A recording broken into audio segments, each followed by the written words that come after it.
함께 나눌 하나님 말씀은 느헤미야 2장 12절에서 20절까지의 말씀입니다. 함께 나눌 하나님 말씀 느헤미야 2장 12절에서 20절까지의 말씀, 구약 성경 728페이지에 있습니다. 느헤미야 2장 12절에서 20절까지의 말씀, 저부터 한 절씩 교독하고 마지막 절은 합독하겠습니다.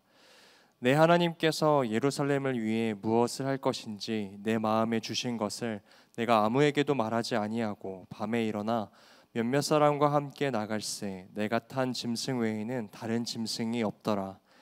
그 밤에 골짜기 문으로 나가서 용정으로 분문에 이르는 동안에 보니 예루살렘 성벽이 다 무너졌고 성문은 불탔더라.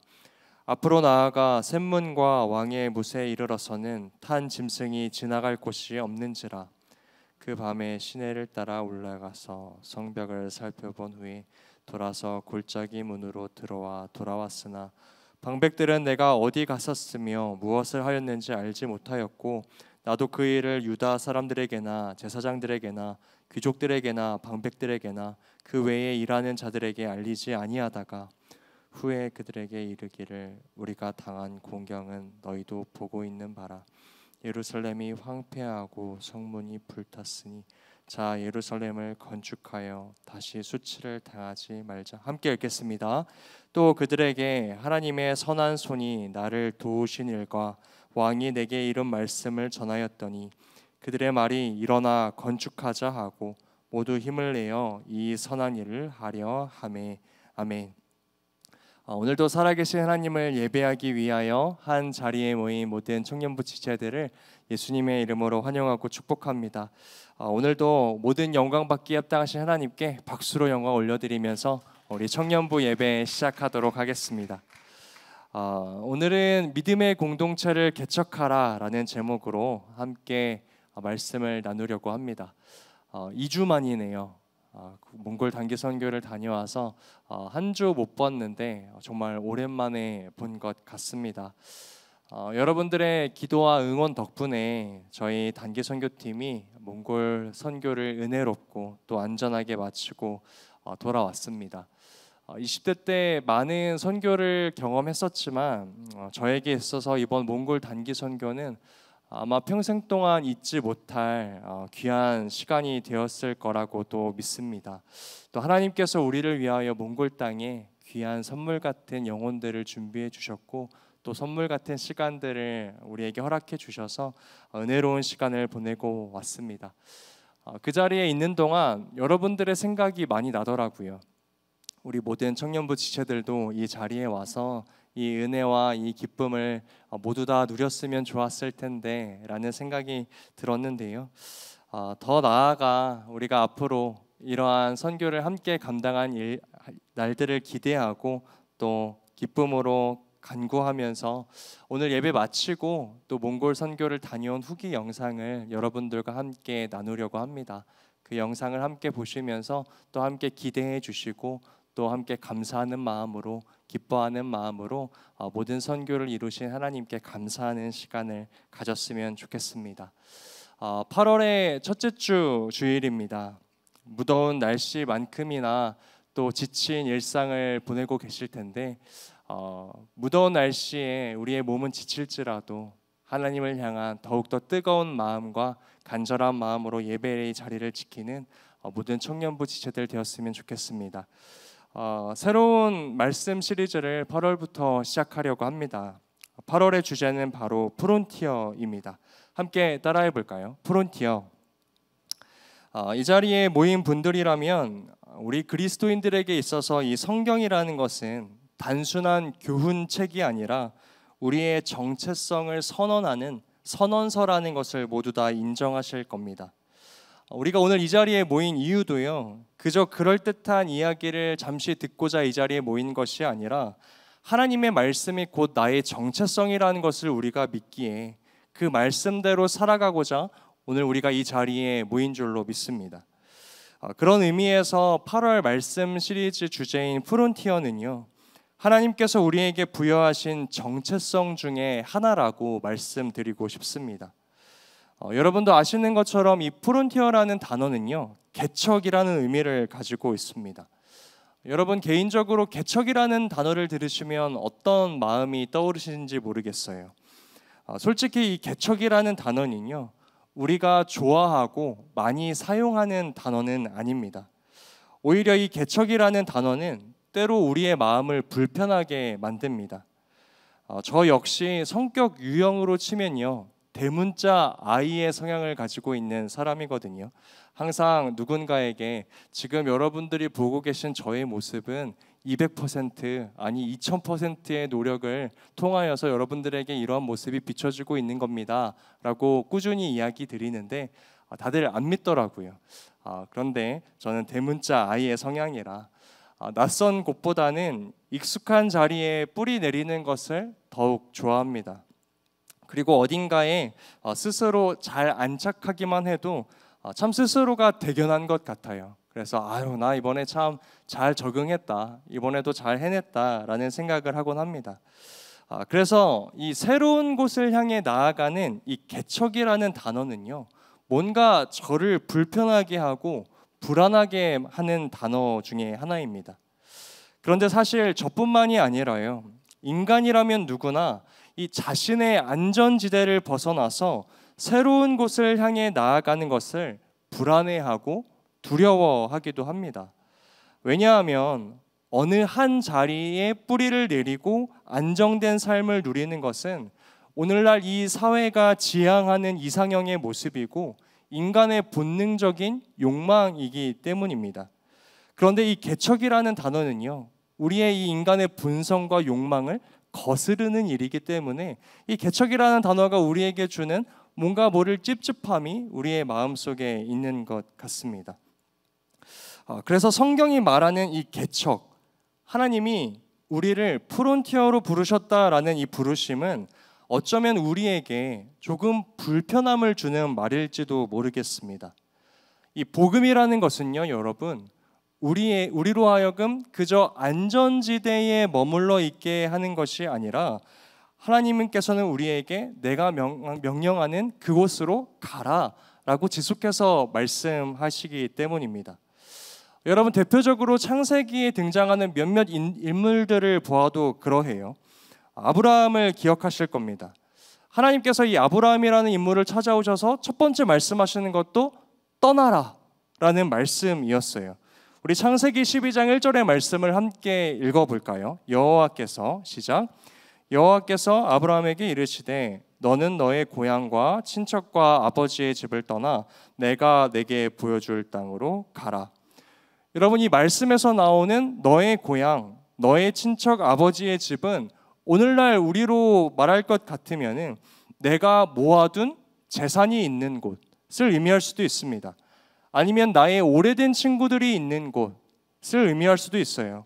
나에게 익숙한 문화와 환경, 우리를 안주하게 하는 그 모든 것들이 가득한 곳이 바로 너의 고향, 너의 친척, 아버지의 집을 의미합니다.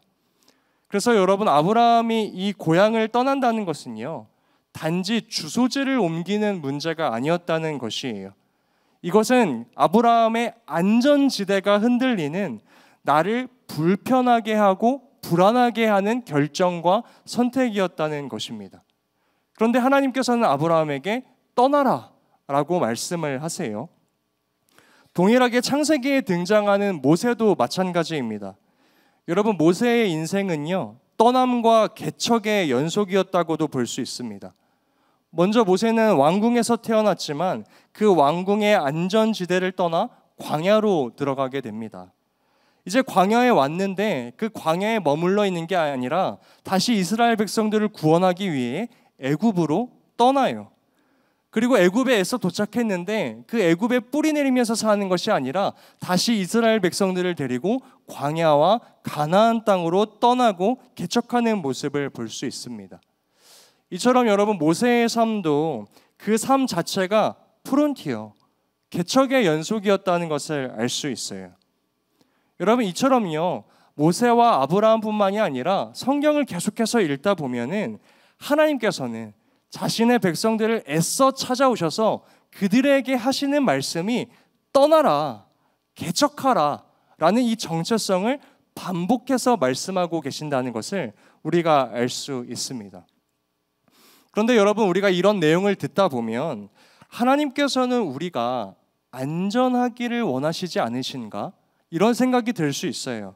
아니면 하나님께서는 우리가 한 곳에 머물러 있는 것을 싫어하시나? 라는 생각을 할 수도 있습니다. 그러나 하나님께서 자신의 백성들을 프론티어, 개척자로 부르시는 이유는 단순히 우리에게 너 물리적인 이삿짐을 싸서 이쪽으로 가, 저쪽으로 가, 너 한 곳에 머물러 있으면 안 돼, 이런 말씀을 하시고자 부르시는 것이 아니라 하나님께서 우리를 프론티어로 부르시는 이유는 두 가지의 정체성을 회복하기 위함입니다. 첫 번째로 하나님께서는 우리가 생각하는 안전의 근거를 바꾸시기 위하여 우리에게 프론티어로 살아가라고 말씀하세요. 여러분, 우리는요, 흔히 내가 어디에 있는지 또는 무엇을 가졌는지를 보고 그것들이 나를 안전하게 지켜줄 것이라고 생각합니다. 그래서 여러분, 우리가 살아가면서 어떻게 해요? 계속해서 무언가를 쌓으려고 하죠. 나의 자리를 뿌리 깊게 내리려고 합니다. 어느 한 곳에 더 단단히 한몫 자리 잡으려고 애써서 살아가는 것이 우리의 인생이라는 것이에요. 그런데 그런 것들이 시간이 지나고 보니까 내가 하나님보다 더 의지하는 것들이 되었고 결국 그것이 우상이 되어버렸다라는 것입니다. 그런데 하나님께서 이 개척, 프론티어로 부르시면서 정의하시는 안전이라는 것은 환경이 아니라 임재라는 것을 알 수 있습니다. 우리 함께 따라해 봅시다. 하나님께서 정의하시는 안전은 환경이 아니라 임재이다. 환경이 아니라 임재이다. 여러분, 이 말을 쉽게 풀어서 설명하면 이런 거예요. 하나님은 너가 이런 곳에 있어야 안전해, 너가 이런 것을 가져야 안전해 라고 말씀하시지 않는다는 거예요. 이런 것들은 여러분 환경이죠. 그러나 하나님께서는 내가 너와 함께하는 것이 비로소 진정한 안전이다 라고 말씀하신다는 것이에요. 여러분, 아브라함은 고향을 떠났습니다. 그러나 아브라함은 그 누구보다 안전하였습니다. 왜 그랬을까요? 자신의 고향에 재물도 두고 친척도 두고 부모도 두고 오래된 친구도 두고 내게 익숙한 문화와 언어도 다 두고 떠났는데 아브라함이 왜 더 안전했나요? 여러분, 믿음으로 한번 고백해 보세요. 아브라함의 인생 가운데 누가 있었기 때문입니까? 하나님이 있었기 때문이죠. 여러분, 모세도 마찬가지예요. 모세가 왕궁에 있을 때보다, 광야에 있을 때보다 가나안 땅으로 가는 그 여정의 모든 길 순간순간에서 가장 안전했던 순간은 하나님께서 그의 인생 가운데 함께 하셨을 때입니다. 그렇다면 여러분, 이 자리에 모인 우리도 질문해 봐야죠. 여러분, 정말로 여러분들의 인생이 안전하다라고 생각하십니까? 만약 불안하다라고 생각하신다면 왜 그러세요? 무엇을 가지지 못했기 때문에, 내가 어느 자리를 차지하지 못했기 때문이 아닙니까? 그러나 하나님께서는 우리를 너는 하나님의 프론티어, 나의 개척자야 라고 부르시면서 너의 안전은 이 세상의 환경이 주는 것이 아니라 내가 주는 것이다. 그러므로 너는 나의 부르심을 따라, 말씀을 따라 내가 명령하는 그곳으로 가라. 너의 안전은 나이다 라고 말씀하신다는 것이에요. 그러므로 사랑하는 청년 여러분들, 그리스도인들이 하나님의 말씀을 따라 낯선 곳으로 나아가는 훈련을 날마다 반복하셔야 합니다. 나에게 익숙한 문화, 나에게 익숙한 언어, 나에게 익숙한 사람들, 나에게 익숙한 환경, 그 모든 것들을 나의 인생의 성벽처럼 쌓아놓고 이것들이 나를 지켜줄 것이야 라고 생각하는 것이 아니라, 하나님, 이 모든 것들이 없어도 오늘 나에게 말씀하신 하나님의 명령 그 한 걸음을 따라 나아가겠습니다. 나의 인생을 책임지시는 분은 하나님이십니다. 하나님께서는 이 정체성의 회복을 위해 너는 프론티어, 나의 개척자, 이 땅을 향하여 내가 보낸 나의 사람이다 라고 오늘 우리를 초대하고 계신다라는 것입니다. 두 번째로 하나님께서 우리를 프론티어, 개척자로 부르시는 이유는 하나님께서 우리를 축복의 통로로 설계하셨기 때문입니다. 함께 따라해 봅시다. 하나님께서는 우리를 축복의 통로로 설계하셨습니다. 여러분, 이 말은 무슨 의미냐면 우리가 나의 안전지대를 벗어나서 하나님의 개척자로 살아갈 때야 비로소 세상에 하나님의 은혜와 사랑이 충만하게 흘러간다는 것이에요. 하나님께서는 우리의 인생을 그렇게 설계하셨습니다. 여러분, 이것은 영적인 원리예요. 만약에 우리의 인생에 은혜만을 가두고 나의 재물만을 가두고 이 모든 것이 나의 것이야 가두며 모으며 살아가는 인생은 하나님의 사랑과 은혜를 세상 가운데 흘려보낼 수 없습니다. 여러분, 대표적인 사건이 바벨탑 사건이잖아요. 우리의 이름을 하늘 끝까지 한번 쌓아 올려보자. 우리의 힘으로 무언가를 이루어 보자. 하나님 없이도 우리가 잘 살 수 있다는 것을 나타내어 보자. 여러분, 그들의 인생 가운데에는 하나님의 은혜와 사랑을 나누는 것 따위는 없었습니다. 오로지 자신의 유익과 하나님께서 우리에게 주신 것들을 모으는 것에만 관심이 있었어요. 그러나 여러분, 바벨탑의 결과가 어떠하였는지 여러분 기억하십니까? 하나님께서 그 바벨탑을 무너뜨리시죠. 흩어버리십니다. 왜요? 하나님께서 설계하신 대로 너희는 열방의 곳곳에 흩어져서 나의 축복의 통로로 살아가야 하기 때문에. 하나님의 설계는 우리가 세상 가운데 하나님의 축복의 통로로 살아갈 때, 하나님의 개척자로 살아갈 때 세상 가운데 하나님의 사랑과 은혜가 충만하게 흘러가도록 만들어졌다는 것입니다. 여러분, 그래서 하나님께서 아브라함에게 너의 고향을 떠나 내가 명령하는 그 땅으로 가라라고 하실 때 단순히 아브라함이 이전에 살던 그곳보다 더 좋은 곳으로 옮기시는 것이 아니었어요. 아브라함에게 하나님께서 이러한 말씀을 하십니다. 우리 창세기 12장 2절 상반절과 3절 하반절 말씀을 우리 한 목소리로 읽어보기 원합니다. 너는 복이, 시작. 너는 복이 될지라 땅의 모든 족속이 너로 말미암아 복을 얻을 것이라. 여러분, 하나님께서는요 자신의 자녀들을 통해 열방 가운데에 하나님의 나라를 확장해 가도록 우리를 설계하셨다는 사실을 오늘 이 말씀을 통하여 알 수 있습니다. 여러분, 만약에 아브라함이 자신의 고향 땅에 머물렀다면 어떻게 되었을까요? 그는 하나님께서 이루신 전쟁의 승리도 맛보지 못했을 겁니다. 약속의 아들 이삭도 얻지 못했을 거예요. 그리고 열방이 너로 말미암아 복을 얻으리라 라고 하는 이 위대한 약속의 주인공도 되지 못했을 겁니다. 여러분, 모세도 마찬가지예요.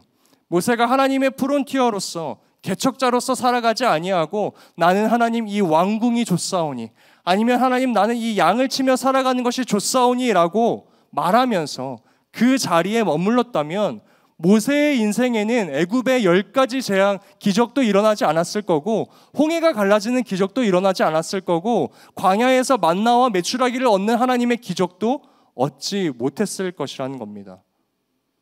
어쩌면 이 두 사람 모두 이 성경의 이름에 기록되지 않는 그저 이 땅을 살아가는 아무 쓸모없는 인생처럼 살아갔을지도 모른다는 것이에요. 어떨 때요, 하나님의 프론티어로서 자신의 정체성을 가지지 않고 이 땅이 나의 본향이라고 생각을 하며 많은 것들을 모으며 많은 것들을 쌓으며 한 자리에 자리 잡으려고 하는 그 정체성을 가지며 살아갈 때 그리스도인들조차 하나님 앞에 있어서의 부르심을 잊어버리고 살아갈 수 있다는 것입니다. 여러분, 이번 몽골 단기 선교 팀원 중에도 이 하나님의 프론티어로서 자신의 안전지대를 버리고 하나님께서 가라고 하신 몽골 땅을 향하여 나아갔던 청년들이 있었습니다.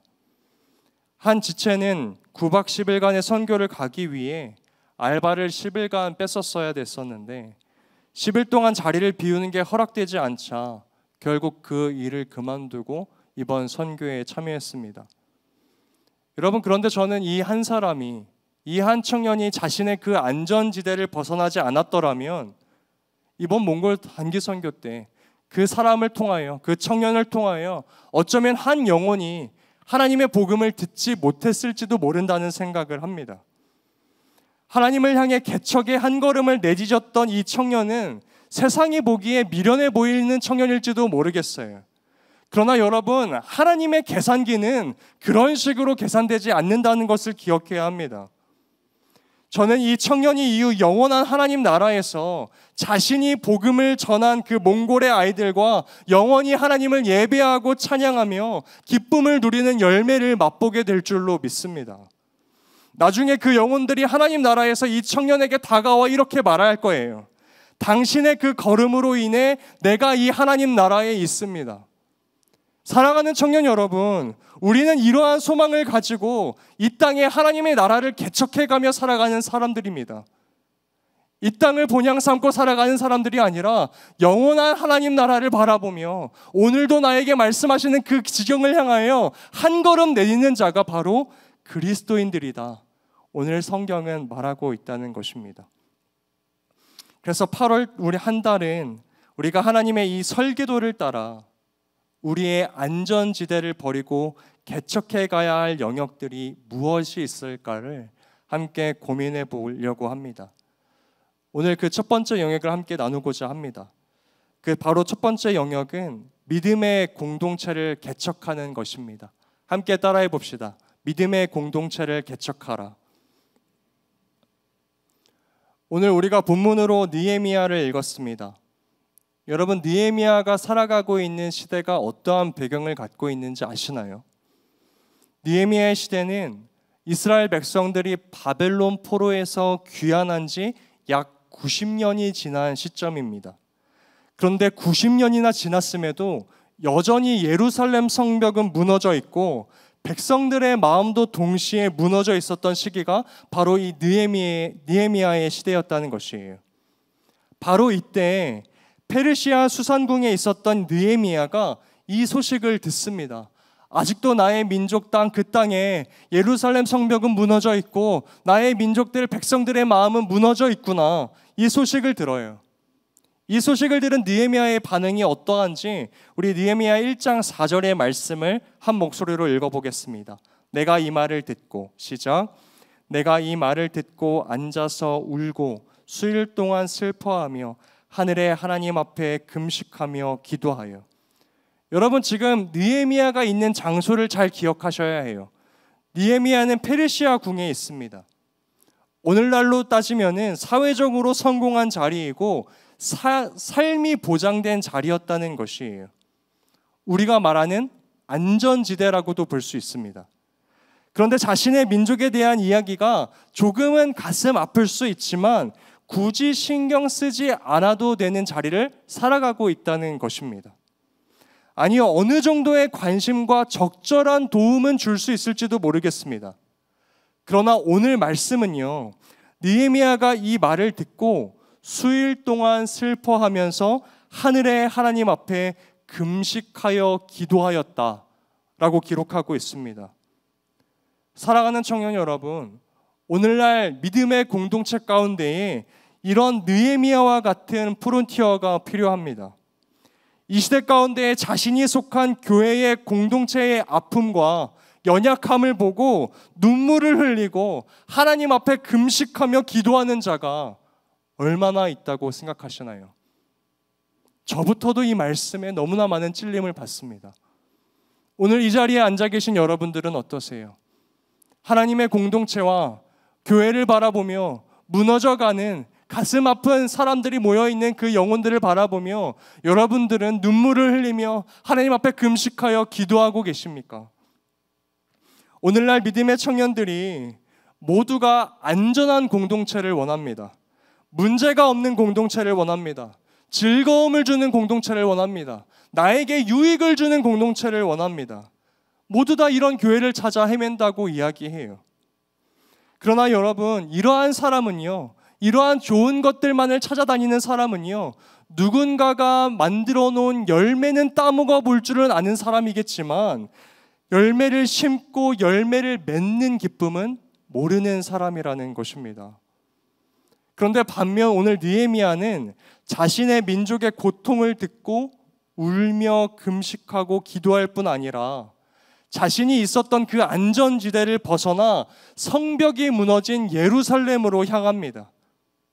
여러분, 느헤미야의 삶은 하나님의 설계대도로 살아가는 삶이죠. 관중이 아니라 직접 뛰는 경주자로서 느헤미야는 살아가고 있었다는 것입니다. 여러분, 오늘 느헤미야에게는 이런 믿음이 있는 거예요. 우리가 앞서 나눴던 것이죠. 첫 번째, 나의 안전은 이 페르시아 궁전에 있는 것이 아니라 나와 함께 하시는 하나님께 있다. 여러분, 이 믿음이 없이는 자신이 만들어 놓은 그 페르시아 궁전을 버리고 성벽이 무너져 있는 예루살렘으로 갈 수 없습니다. 여러분, 아픔이 있는 공동체로 들어가기 위해서 나의 것을 내려놓아야 할 때가 있거든요. 그럴 때 필요한 것은 오늘 느헤미야와 같은 믿음이에요. 나의 것을 포기하려고 할 때, 그것이 아까울 때, 나의 안전이 보장되지 않는다라고 생각할 때, 아니요 하나님, 제가 이 공동체에 들어갈지라도, 이 아픔 속으로 들어갈지라도 나의 안전은 하나님께 있기 때문에 오늘 나는 이 길을 걸어갈 수 있습니다. 이 믿음이 있어야 비로소 우리는 하나님의 프론티어로서 한 걸음을 내디딜 수 있다는 것입니다. 두 번째, 느헤미야에게는 오늘 이런 믿음이 있습니다. 하나님께서 회복시킬 것이다.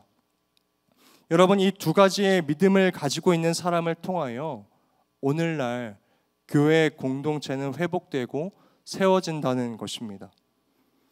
이제 오늘 본문 12절과 13절을 보니까 예루살렘에 도착한 느헤미야는 밤에 홀로 성벽을 돕니다. 그리고 그곳에서 무너진 돌을 보고 그을린 문짝을 보고 황폐해진 거리를 눈으로 직접 확인하고 사람들은 불러 모아요.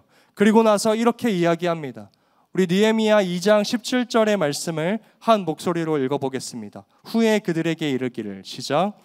후에 그들에게 이르기를, 우리가 당한 공경은 너희도 보고 있는 바라. 예루살렘이 황폐하고 성문이 불탔으니 자, 예루살렘 성을 건축하여 다시 수치를 당하지 말자 하고. 여러분, 오늘 우리는 이 말씀에서 느헤미야가 믿음의 공동체를 개척하기 위하여 했던 세 가지의 모습을 볼 수 있습니다. 첫 번째 행동은 무엇입니까? 여러분, 17절의 상반절을 보세요. 우리가 당한 곤경은 너희도 보고 있는 바라.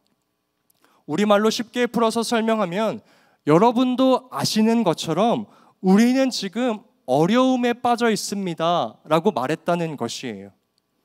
여러분, 지금 느헤미야가 하고 있는 것은요, 공동체가 예루살렘 성벽 무너진 채로 냅둬도 괜찮지, 문짝 그을린 채로 냅둬도 괜찮지, 거리가 무너져서 말들이 못 다니는 거 괜찮지, 공동체가 괜찮다라고 덮어두었던 과거의 현실을 정직하게 마주하고 있는 것입니다. 여러분, 이 시대의 믿음의 공동체도 마찬가지예요. 특별히 이 시대의 청년 공동체가 해야 할 일은 화려한 프로그램을 개척하는 것이 아닙니다. 오늘 우리 공동체가 처한 현실의 직면을 먼저 해야 한다는 것이에요. 사랑하는 청년 여러분, 우리 공동체 안에 하나님 앞에서 무엇이 무너져 있는가를 질문하실 수 있어야 합니다.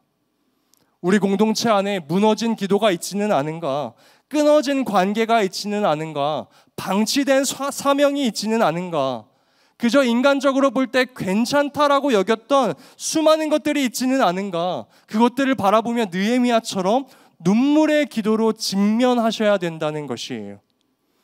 이 과정이 없이는 믿음의 공동체는 회복될 수 없다는 것입니다. 두 번째로 느헤미야는 단지 현실을 직면하고 문제를 사람들에게 공유하는 데서 멈추지 않습니다. 이후에 두 가지 말로 공동체에게 소리내어 말합니다. 여러분, 17절 하반절의 말씀을 보겠습니다. 느헤미야가 말해요. 자, 예루살렘 성을 건축하자. 그리고 뭐라고 말합니까? 다시 수치를 당하지 말자라고 이야기합니다. 여러분, 여기서 건축하자라는 말은 가능성의 언어입니다. 따라해 봅시다. 가능성의 언어. 여러분, 성벽이 무너진 지 90년이 됐다고 말씀드렸어요.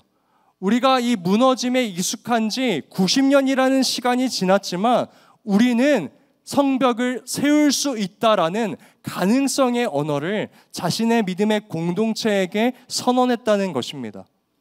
그리고 두 번째, 수치를 당하지 말자라는 말은 정체성의 회복의 언어입니다. 따라해 보겠습니다. 정체성의 회복의 언어. 여러분, 이 시대에 성벽이 무너졌다는 것은요, 하나님 백성들에게 있어서 수치였어요. 왜냐하면 고대 사회에 있어서 민족과 민족이 싸운다는 것은 그 민족이 믿는 신과 또 다른 민족이 믿는 신과의 싸움이었거든요. 그런데 이스라엘 백성들은 바벨론에게 패배했어요. 여러분, 이렇다는 것은 이방 사람들이 보기에 이스라엘 백성들이 믿는 하나님과 바벨론이 믿는 그 신이 붙어서 하나님이 패배했다는 것을 의미합니다. 이방 사람들은 여전히 이스라엘 백성들의 하나님을 그렇게 생각하고 있었어요. 그러니까 예루살렘 성벽이 무너진 채로 있다는 것은 그들에게 있어서 바벨론의 신에게 하나님이 패배했다라는 것이 나타나는 증거였습니다. 그런데 느헤미야가 이렇게 말하고 있는 거예요. 우리는 하나님의 백성이지 않냐? 우리가 믿는 하나님은 전능하신 분이시지 않냐? 우리가 죄를 지어서 하나님께 심판받은 것이지 하나님께서 패배하신 것이 아니지 않냐? 그러므로 우리가 이 성벽을 지어 이 수치로부터 우리가 벗어나자라고 말하고 있는 것입니다. 여러분, 이 믿음이, 이 선언이 오늘날 믿음의 공동체 가운데에도 필요해요. 하나님의 말씀 앞에 바르지 못한 공동체의 모습을 볼 때 느헤미야처럼 말해야 합니다. 우리가 하나님의 백성이지 않냐? 예수 그리스도가 우리 같은 죄인을 위하여 자신의 피값을 바쳐 우리를 구원하시지 않았냐? 그런데 우리의 공동체 안에 미움과 시기와 질투와 정죄가 있어서는 안 되지 않냐? 우리가 이 수치를 벗어나자라고 말하는 정체성의 회복을 주는 선언을 할 줄 알아야 한다는 것입니다. 여러분, 오늘 본문에 나오는 느헤미야의 모습은 분명한 프론티어의 모습입니다. 왜냐하면 공동체의 문제를 직시하고 자신의 생각만으로 가두지 않고 말하고 있기 때문이에요. 내가 이 사람들에게 이렇게 말해도 될까? 내가 이 문제를 꺼내도 될까? 두려움에 휩싸이지 않고 자신의 그 두려움이라는 안전지대에서 벗어나 하나님의 비전을 가지고 공동체에게 선언하고 있다는 것입니다. 여러분, 이 느헤미야의 모습을 통해서도 우리가 깨달음을 얻을 수 있죠. 내가 공동체를 향하여 품은 마음은 소리내어 말하지 않으면 나의 생각만으로 끝난다는 것입니다. 그러나 공동체 앞에 하나님의 비전으로 선포할 때 그것은 공동체의 사명으로 나타나게 됩니다. 그러므로 우리는 하나님께서 주신 공동체를 향한 마음을 자꾸만 말로 꺼내는 훈련을 해야 합니다. 공동체를 향한 이 비전의 언어는 공동체를 회복시키고 일으키는 기폭제가 된다는 것이에요. 그런데 이때 중요한 것은 느헤미야가 했던 것처럼 불만과 불평으로 이야기하는 것이 아니라 가능성의 말과 우리가 하나님 앞에서 할 수 있다. 하나님이 우리의 하나님이시지 않냐? 회복의 언어, 우리가 하나님의 자녀이지 않냐? 우리가 이 모습대로 있어서는 안 되지 않냐라는 비전의 언어를 선포할 때에 공동체는 회복되고 믿음의 공동체는 개척된다는 사실입니다. 여러분, 그러나 우리가 하나님의 프론티어로서 하나님의 개척자로서 이 땅을 살아갈 때 분명한 갈등이 있습니다. 오늘 느헤미야도 하나님의 비전이 공동체 안에 불붙자 즉시 느헤미야에게 냉소와 회의의 목소리가 들려옵니다. 여러분, 오늘 본문 19절을 보니까요, 산발랏, 도비야, 게삼이라는 세 사람이 등장합니다. 여러분, 이 사람들은요, 정치적인 이해관계가 복잡하게 얽혀있는 사람들이에요. 그래서 이스라엘 백성들이 성벽을 재건하기 시작하면 자신들이 통치하는 영향력이 위험받을까 봐 오늘 느헤미야에게 조롱과 위협으로 말을 하고 있습니다. 느헤미야가 땅을 향하여 믿음의 첫 삽을 꽂으려는 순간 느헤미야에게 조롱과 회의의 말을 하고 있다는 것이에요. 이들은 19절에서 이렇게 말합니다. 우리 19절의 말씀 한 목소리로 읽어보겠습니다. 호론 사람, 시작. 호론 사람 산발락과 종이었던 암몬 사람 도비야와 아라비아 사람 게셈이 이 말을 듣고 우리를 업신여기고 우리를 비웃어 이르되 너희가 왕을 배반하고자 하느냐 하기로. 여러분, 우리가 믿음의 공동체를 개척하려고 할 때도 이와 같은 비슷한 조롱이 들려옵니다. 아직도 교회에 다니냐? 요즘 누가 그런 걸 믿느냐? 너가 기도 모임 한다고 세상이 달라지냐? 너가 공동체 가운데 인내하고 헌신하고 양보한다고 손해본다고 그 공동체가 달라지냐? 사람은 안 변한다. 모든 것이 헛수고다 라는 냉소적인 말과 회의적인 말이 나의 내면 가운데에도 들려오고 세상 가운데에서도 나에게 들려온다는 것입니다. 하지만 여러분, 기억하셔야 합니다. 마치 방패처럼 보이는 이 냉소적인 태도는 사실 하나님께서 일하실 것이라는 소망의 부재라고도 생각할 수 있습니다.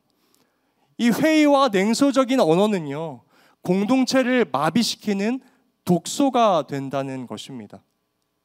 여러분, 이때 조롱과 회의의 목소리를 들은 느헤미야의 고백을 주목하셔야 합니다. 우리 20절의 말씀도 한 목소리로 읽겠습니다. 내가 그들에게 대답하여 이르되, 시작. 내가 그들에게 대답하여 이르되 하늘의 하나님이 우리를 형통하게 하시리니 그의 종들인 우리가 일어나 건축하려니와 오직 너희에게는 예루살렘에서 아무 기업도 없고 권리도 없고 기억되는 바도 없다 하였느니라. 여기서 느헤미야는 똑같이 그들의 질문에 논리적이거나 정치적으로 답변하지 않습니다. 오늘 느헤미야의 이 문장에서 우리가 세 가지를 기억하기를 소망합니다.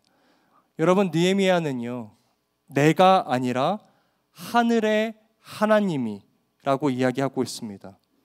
두 번째, 하늘의 하나님이 아마 이렇게 하실 것이다 라고 생각해 라고 애매하게 말하는 것이 아니라 형통하게 하시리라 라고 분명하게 하나님께서 하실 일을 확신하고 있습니다. 마지막으로 느헤미야는 자신을 그의 종이라고 고백하면서 자신이 누구인지 자신의 정체성을 분명하게 고백하고 있다는 것이에요. 여러분, 믿음의 공동체는요, 이러한 세 가지의 언어를 가진 사람들을 통하여 세워지고 개척되어 갑니다. 하나님, 내가 하는 것이 아니라 하나님께서 하십니다. 하나님께서 하실까 말까 하는 것이 아니라 하나님께서 분명하게 하실 것을 믿습니다. 그리고 내가 하나님의 자녀이기에 하나님께서는 이 일을 반드시 이룰 것입니다라는 분명한 믿음을 가지고 살아가는 한 사람을 통하여 믿음의 공동체는 회복되어 갑니다. 이 느헤미야의 개척 정신으로 말미암아 여러분, 그곳에 주저앉아 있었던 사람들이 느헤미야의 이야기를 자신의 이야기로 받아들이고 함께 일어나 건축하자라고 화답합니다. 한 사람의 눈물과 여러 사람의 협력이 만날 때 예루살렘에는 무너진 돌더미가 굴러가고 52일 만에 성벽이 다시 세워졌습니다. 사랑하는 청년 여러분, 저는 오늘 이 자리에 있는 여러분들이 이 시대의 느헤미야가 되어주시기를 예수님의 이름으로 축복합니다. 여러분, 1990년대 한국 교회의 모습을 기억하십니까? 집회를 열기만 하면 사람들이 2,000명, 3,000명씩 모였습니다. 학생들은 떡볶이 한 컵에 예배를 찾아왔고 철야 기도는 도시의 불빛보다 밝았습니다. 여러분, 그런데 오늘 현실을 보면 어떻습니까? 우리가 인구의 감소 탓만 하기에는 우리가 흘린 은혜의 강이 교회의 담장 안에서 저수지로 변해버렸습니다. 하나님의 은혜가 세상 밖으로 나아가지 못하고 교회 안에만 고여 있다는 것이에요. 하나님께서 우리에게 너희는 하나님의 프론티어로서 세상 가운데 이 은혜를 흘려보내라 라고 주신 은혜를 담아두기 바빴다는 것입니다. 그러면서 사람들이 너무 많아지니까 교회에서 한 영혼 한 영혼을 어떻게 대합니까? 와도 좋고 아니면 말고. 여러분, 이 은혜의 갈급함이 사라지니까 교회는 소비적인 모습으로 바뀌어 버렸습니다. 씨 뿌리는 모습은 찾아볼 수도 없고 모두가 열매만을 찾습니다. 교회의 어려움과 상처와 연약함에 눈물 흘리고 금식하고 기도하고 회복하고 비전을 제시하는 것이 아니라 다 같이 교회가 그러면 그렇지 뭐, 세상처럼 조롱하며 교회를 떠나버렸다는 것이에요. 그런데 오늘날 교회 공동체에게 필요한 사람은 누구입니까? 이래서 안 된다, 저래서 안 된다라고 말하는 분석가가 필요한 것이 아니에요. 돌은 골라내고 무거운 삽을 들어서 무딘 땅을 깨뜨리는 농부 같은, 느헤미야와 같은 사람이 필요하다는 것입니다. 씨를 뿌리고 물을 주고 자라라 말씀하며 기다림의 수고를 견디는 그러한 느헤미야와 같은 사람이 오늘날 이 시대 교회, 믿음의 공동체 가운데에 필요합니다. 여기는 돌밭이네, 씨가 안 자라네, 이 공동체는 말해도 안 바뀌네, 그렇게 다른 땅 찾아서 떠나가면 우리는 평생 누군가 읽어놓은 밭을 보면서 부러워할 수는 있겠지만 수확의 기쁨은 누리지 못하는 사람으로 살아갑니다. 여러분, 예수님의 씨 뿌리는 비유를 기억하실 거예요. 예수님은 돌짝밭에도 씨를 뿌리셨습니다. 왜 그런가요? 그 돌밭이 돌밭으로 남지 않도록 하기 위해서입니다.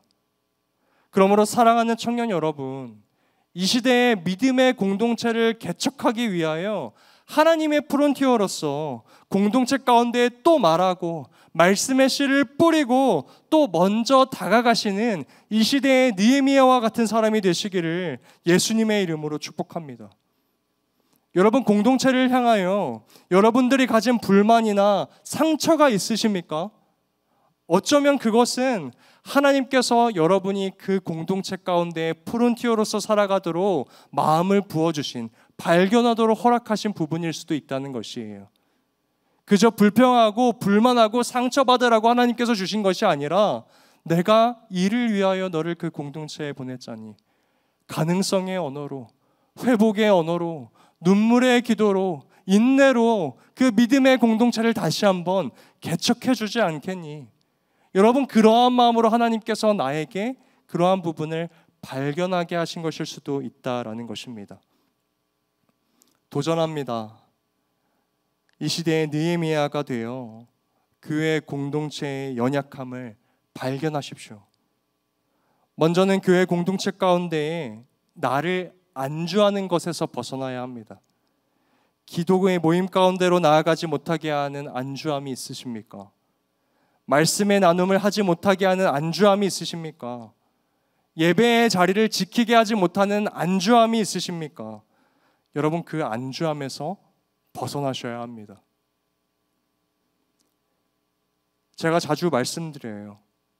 교회 공동체는 교회라는 간판이 걸려 있어서 교회가 아니라 예수 이름 부르고 하나님의 말씀 붙들고 성령으로 충만해야 교회입니다. 사랑하는 청년 여러분들, 우리 공동체가 괜찮다라고 덮어두었던 연약함은 무엇입니까? 오늘 말씀 앞에 느헤미야처럼 그 현실을 눈물의 기도로 직면하셔야 합니다. 말씀하셔야 해요. 공동체 가운데에 가능성의 언어, 회복의 언어를 선언하셔야 합니다. 그때 하나님께서는 이 공동체를 회복시키십니다. 오늘날 교회 공동체가 안주하고 있는 대표적인 하나가 익숙한 소그룹이라고 말합니다. 다른 말로 끼리끼리입니다. 최근 교회 공동체 통계를 보니까 세 가족이 교회에 머물지 못하고 모두 교회를 떠나간다라고 말합니다. 교회 기존 멤버들이 은혜의 100%를 자기 안에서, 자기가 있는 소그룹 안에서 모두 다 소진하고 소비하고 있기 때문입니다. 그렇다면 어떻게 해결해야 하는가? 분석가들은 교회의 기존 멤버들이 자신이 누리던 것의 30%만을 누리고 70%는 흘려보내는 축복의 통로의 삶을 살아가야만이 교회 공동체 가운데에 새로운 영혼이 적응할 수 있다라고 말합니다.